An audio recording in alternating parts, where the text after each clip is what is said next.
வணக்கம். நியூஸ் ஃபர்ஸ்டின் உலக முக்கிய செய்திகள். முதலில் தலைப்புச் செய்திகள். பேச்சுவார்த்தை தோல்வி, பாகிஸ்தானிலிருந்து புறப்பட்ட ஈரான் குழு.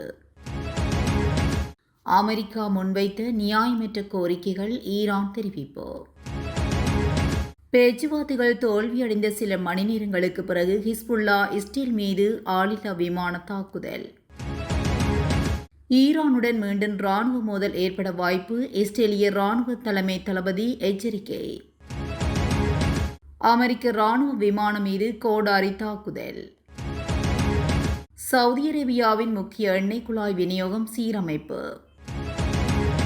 மத்திய கிழக்கில் புதிய நகர்வு, ஈரான் ஜனாதிபதியுடன் புடின் தொலைபேசி உரையாடல்.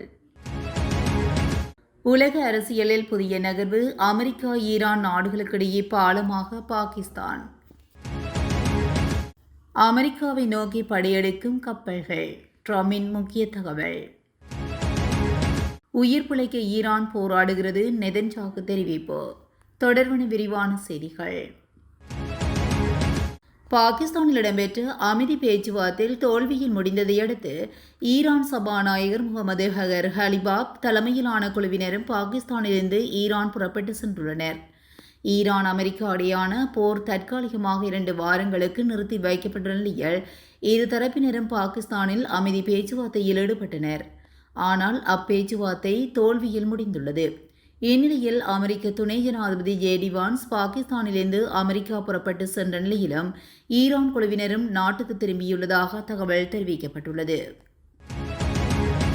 நியாயமற்ற கோரிக்கைகள் பேச்சுவார்த்தையின் முன்னெடுப்பை தடுத்தன என அமைதி பேச்சுவார்த்தை எட்டப்படாததை குறித்து ஈரான் கருத்து தெரிவித்துள்ளது. அமெரிக்கா மற்றும் ஈரானுக்கு இடையிலான இடைக்கால போர் நிறுத்தம் கடந்த 7ஆம் தேதி முதல் தொடங்கிய நிலையில் நிரந்தர போர் நிறுத்தம் தொடர்பிலான பேச்சுவார்த்தை பாகிஸ்தானில் இடம்பெற்றுள்ளது.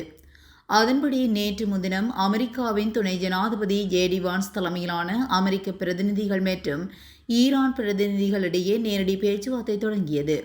21 மணித்தியாலம் நீடித்த இந்த பேச்சுவார்த்தை இறுதியில் உடன்பாட்டை எட்டவில்லை. இது தொடர்பில் ஈரான் மக்களின் தேசிய நலனை கருத்தில் கொண்டு ஈரான் பிரதிநிதிகள் தொடர்ந்தும் 21 மணி நேர தீவிர பேச்சுவார்த்தையில் ஈடுபட்டனர். அமெரிக்காவின் நியாயமற்ற கோரிக்கைகள் பேச்சுவார்த்தையின் முன்னெடுப்பை தடுத்ததாக ஈரான் தெரிவித்துள்ளது. இஸ்லாமாபாத்தில் அமெரிக்கா ஈரான் பேச்சுவார்த்தைகள் தோல்வியடைந்த சில மணி நேரங்களுக்கு பிறகு ஹிஸ்புல்லா அமைப்பு இஸ்ரேல் மீது புதிய தாக்குதலை மேற்கொண்டுள்ளது. ஆளில்லா விமான தாக்குதலை மேற்கொண்டுள்ளது. இதனால் மத்திய கிழக்கில் பதற்றம் கடுமையாக அதிகரித்துள்ளது.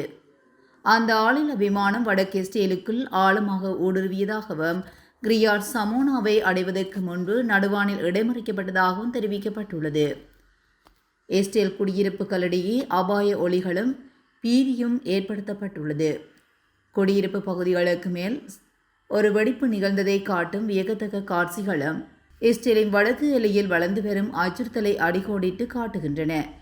இதற்கு பதிலடியாக இஸ்ரேல் லெபனான் முழுவதும் ஹிஸ்புல்லாவின் நிலைகள் மற்றும் உள்கட்டமைப்புகளை குறிவைத்து தாக்குதலை தீவிரப்படுத்தியுள்ளதாக தெரிவிக்கப்பட்டுள்ளது.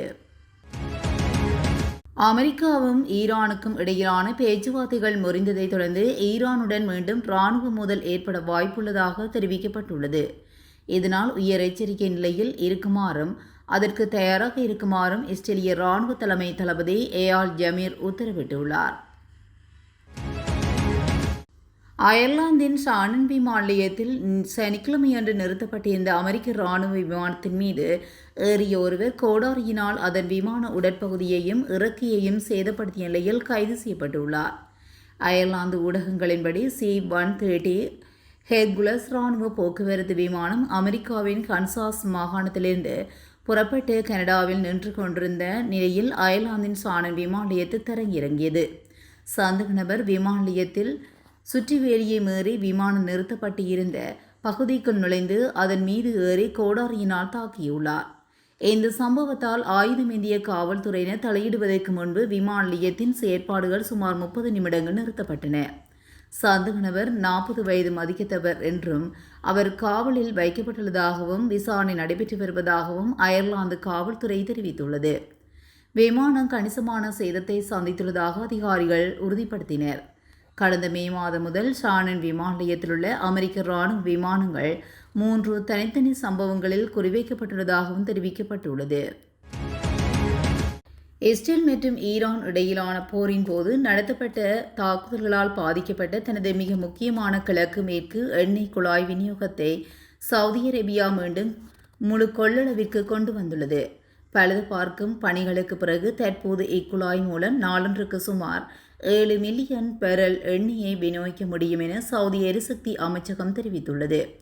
சவுதி அராம்கோ நிறுவனத்தின் அத்தகைய விரைவான மீட்பு நடவடிக்கை உலகளாவிய எரிசக்தி விநியோகத்தின் நம்பகத்தன்மையை உறுதிப்படுத்துவதுடன் உலக பொருளாதாரத்துக்கும் வலு சேர்ப்பதாக அமைச்சகம் தெரிவித்துள்ளது. அதேபோல் தாக்குதல்களால் பாதிக்கப்பட்டிருந்த மணிப்பா எண்ணெய் வயல் பகுதிகளிலும் நாளொன்றுக்கு 3 லட்சம் பேரல் உற்பத்தி மீண்டும் தொடங்கப்பட்டுள்ளது. இருப்பினும் கிரைஸ் எண்ணெய் வயல் பகுதியில் ஏற்பட்டுள்ள பாதிப்புகளை சரி செய்து உற்பத்தியை மீட்டெடுக்க பணிகள் இன்னும் நடைபெற்று வருகின்றதாக தெரிவிக்கப்பட்டுள்ளது. ஈரான் அமெரிக்கா இடையிலான போர் காரணமாக ஹார்முஸ் நீரிணை மூடப்பட்டுள்ள சூழலில் செங்கடல் பகுதியை இணைக்கும் இந்த கிழக்கு மேற்கு எண்ணெய் குழாய் சர்வதேச சந்தைக்கு மசகு எண்ணெயை கொண்டு சேர்ப்பதில் முக்கிய பங்கு வகிக்கின்றது. தற்போது இரு நாடுகளுக்கும் இடையே போர் நிறுத்தம் அறிவிக்கப்பட்டுள்ள போதிலும் ஹார்முஸ் நீரிணையில் கப்பல் போக்குவரத்து இன்னும் இயல்பு நிலைக்கு திரும்பாதனால் சவுதியின் இந்த மாற்று விநியோக பாதை உலக நாடுகளுக்கு ஒரு பெரும் நிம்மதியை அளித்துள்ளது. இஸ்லாமாபாத்தில் இடம்பெற்ற அமெரிக்கா ஈரான் இடையிலான பேச்சுவார்த்தைகள் உடன்பாடு எட்டப்படாத நிலையில் ரஷ்ய ஜனாதிபதி விளாடிமிர் புடின் ஈரான் ஜனாதிபதி மசூத் பெசஸ்கியானுடன் தொலைபேசியூடாக கலந்துரையாடியுள்ளார். மத்திய கிழக்கில் சமாதானத்தை ஏற்படுத்துவதற்கு தேவையான உதவிகளை வழங்க ரஷ்யா தயாராக இருப்பதாக இதன்போது புடின் தெரிவித்துள்ளார். மத்திய கிழக்கில் நிலவும் மோதல்களுக்கு அரசியல் மற்றும் ராஜேந்திர ரீதியிலான தீர்வுகளை காண்பதற்கு ரஷ்யா தொடர்ந்தும் ஒத்துழைப்பு வழங்கும் என புடின் உறுதியளித்துள்ளார். மத்திய கிழக்கில் நீதியான மற்றும் நிலையான சமாதானத்தை எட்டுவதற்கான முயற்சிகளில் ரஷ்யா மத்தியஸ்தராக செயல்பட தயாராக இருப்பதை கிரெம்லின் வெளியிட்டுள்ள அறிக்கையில் சுட்டிக்காட்டியுள்ளது. அமெரிக்காவுடனான பேச்சுவார்த்தையில் இழுபறி நிலை நீடிக்கும் சூழலில் ரஷ்ய ஜனாதிபதியின் இந்த அறிவிப்பு சர்வதேச மட்டத்தில் முக்கியத்துவம் வாய்ந்ததாக பார்க்கப்படுகிறது. அமெரிக்காவுக்கும் ஈரானுக்கும் இடையிலான ராஜேந்திர உறவுகளை மீள கட்டியெழுப்புவதில் பாகிஸ்தான் ஆற்றியுள்ள பணி குறித்து ஷனோபர் நிறுவனத்தின் நிறைவேற்று பணிப்பாளர் ஹமர் சீமா கருத்து வெளியிட்டுள்ளார். அல் ஜசீரா ஊடகத்துக்கு வழங்கிய நேர்காணலின் போதே அவர் இதனை தெரிவித்துள்ளார். கடந்த தசாப்தத்தில் அமெரிக்கா மற்றும் ஈரானிடையே இடம்பெற்ற மிகவும் தீவிரமான ராஜேந்திர முயற்சிகளில் இதுவும் ஒன்று என கமர் சீமா குறிப்பிட்டுள்ளார். தற்போதைய பேச்சுவார்த்தைகளின் முடிவுகள் பாகிஸ்தானுக்கு ஏமாற்றத்தை அளித்திருந்தாலும் பாகிஸ்தான் தனது முயற்சியை ஒருபோதும் கைவிடாது என்று அவர் கூறினார்.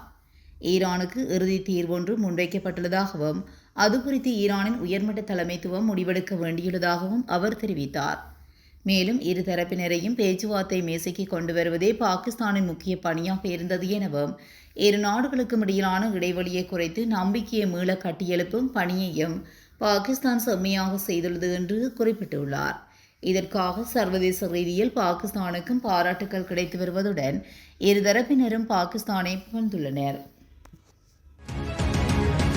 அமெரிக்கா ஈரான் இடையிலான போர் நிறுத்த பேச்சுவார்த்தை தோல்வியில் முடிவடைந்த நிலையில் அமெரிக்க ஜனாதிபதி டொனால்ட் ட்ரம்ப் தனது ருட் சோசியல் தளத்தில் வெளியிட்டுள்ள பதிவில் கூறியிருப்பதாவது: உலகின் மிகப்பெரிய எண்ணெய் கப்பல்கள் உள்பட மிகப்பெரிய எண்ணிக்கையில் முழுமையான காலியாக உள்ள கப்பல்கள் அதிகளவில் தற்போது அமெரிக்காவை நோக்கி பயணித்துக் கொண்டிருக்கின்றதாக தெரிவித்துள்ளார். உலகில் மிக சிறந்த மற்றும் இனிமையான எண்ணெய் மற்றும் எரிவாயுவை ஏற்றிக்கொள்வதற்காகவே வந்து கொண்டிருக்கின்றன.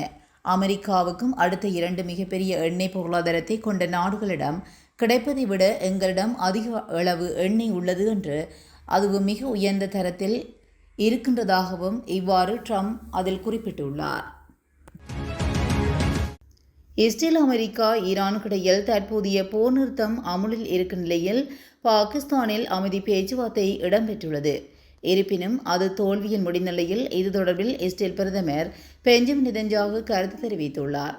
ஈரானுக்கு எதிரான நடவடிக்கையில் அவர்களின் அணு ஆயுதம் ஏவுகணைகளை நசுக்குவதில் வெற்றி கண்டுள்ளோம். இது இன்னும் முடியவில்லை. பல அமைப்புகளின் உதவியுடன் எமது களத்தை ஈரான் நெரித்து சுற்றி வளைக்க முயற்சித்தது.